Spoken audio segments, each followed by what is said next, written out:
Voilà, comme je vous l'annonçais aux prémices de notre émission, j'ai le plaisir de recevoir Hérénoui Keif-Germain et puis Aurélie Torres. Bienvenue sur notre plateau Farima Ohi. Merci Taïna. Taïna.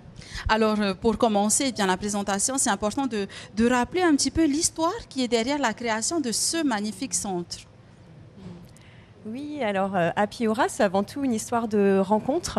On est 4 femmes passionnées par l'humain et l'envie en fait de remettre l'humain au cœur.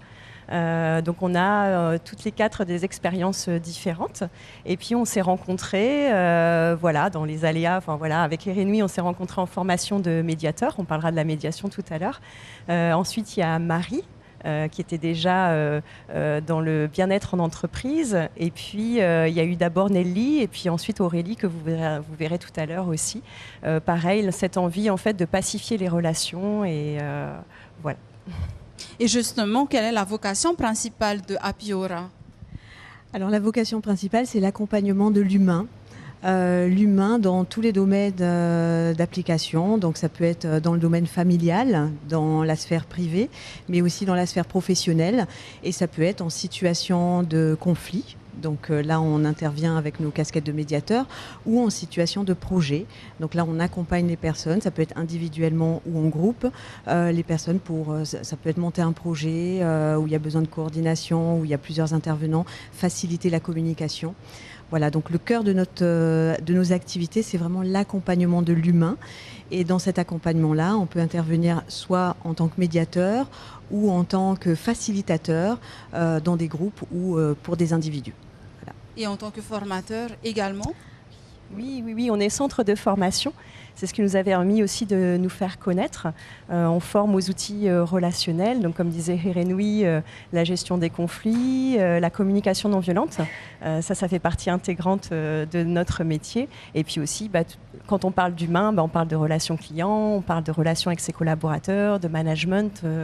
C'est très varié, mais voilà, dans l'idée d'être vraiment dans la pacification des relations. Et justement, ce sont des sujets sur lesquels on reviendra un peu plus tard dans notre émission. Vous avez parlé d'institutions, de familles, d'humains. Quel est le retour du public que vous avez aujourd'hui après la création, il y a quelques années, de votre centre ? On a de plus en plus de personnes qui nous suivent fidèlement chaque année, qui reviennent pour des formations. Là, je parle plus au niveau des entreprises. Et puis, on a des familles aussi qu'on accompagne, soit dans la relation parents-enfants, parents-adolescents.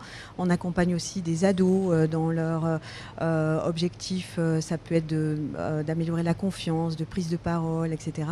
Donc, les résultats, ils sont immédiats. On le voit à la fin d'un processus d'accompagnement.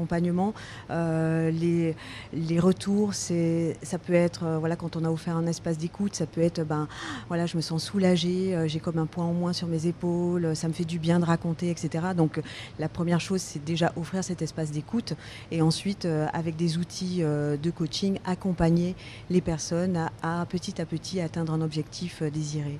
Et on imagine bien que c'est la gratification de votre travail, de votre investissement dans ce centre. Est-ce que, Aurélie, tu veux bien nous rappeler les valeurs qui vous guident chaque jour au quotidien pour aller travailler ? C'est la valeur de l'humanité, de l'authenticité aussi. Être authentique avec soi-même, déjà clarifier ce qui se passe chez soi pour pouvoir être authentique avec l'autre. Et puis aussi recevoir l'autre dans son authenticité, même si l'autre peut être en colère, a du mal à exprimer ce qu'il ressent, de pouvoir l'accueillir tel qu'il est, en fait, sans vouloir le changer, mais en étant vrai avec lui-même, avec lui aussi. Donc voilà, qu'est-ce qu'on pourrait dire d'autre ? Donc humanité, authenticité, la paix bien sûr, grande valeur de paix. Ouais, tout à fait, la paix, la non-violence. La solidarité, on parlait tout à l'heure d'intelligence collective, toutes les valeurs finalement humanistes. Exactement, et puis on sent bien que vous avez cette aura que vous dégagez, d'être paisible. Aujourd'hui avec nous sur ce plateau. Hérénoui, juste avant de pouvoir poursuivre, est-ce que tu peux nous parler d'actions concrètes, puisque là vous présentez tout un panel d'accompagnement que vous offrez. Est-ce que vous avez une ou deux petites actions concrètes que vous avez réalisées au centre ? Alors je vais parler par exemple de médiation. On intervient dans les affaires familiales, on accompagne les couples. Concrètement, un couple qui est en train de se séparer ou de divorcer, il faut quand même se mettre d'accord et continuer à dialoguer pour l'organisation de la vie des enfants. Donc, dans ces séparations-là, la communication n'est pas toujours évidente. Donc, on accompagne les personnes avec des outils très simples de communication et un espace où chacun peut avoir sa place pour parler de soi, pas sur l'autre, mais parler de soi, comment chacun ressent les choses, vit les choses dans cette séparation-là. Et puis, surtout, aller vers aussi les besoins de chacun, à quoi chacun aspire dans cette séparation. C'est OK de se séparer, mais l'idée, là, c'est de pouvoir mettre des étapes claires pour le bien-être de l'enfant et le bien-être des parents aussi. Voilà. Donc ça, c'est une des actions concrètes, la médiation. La médiation, on intervient aussi en entreprise, donc ça peut être des conflits au sein d'une équipe, entre collaborateurs, ça peut être des conflits avec une hiérarchie.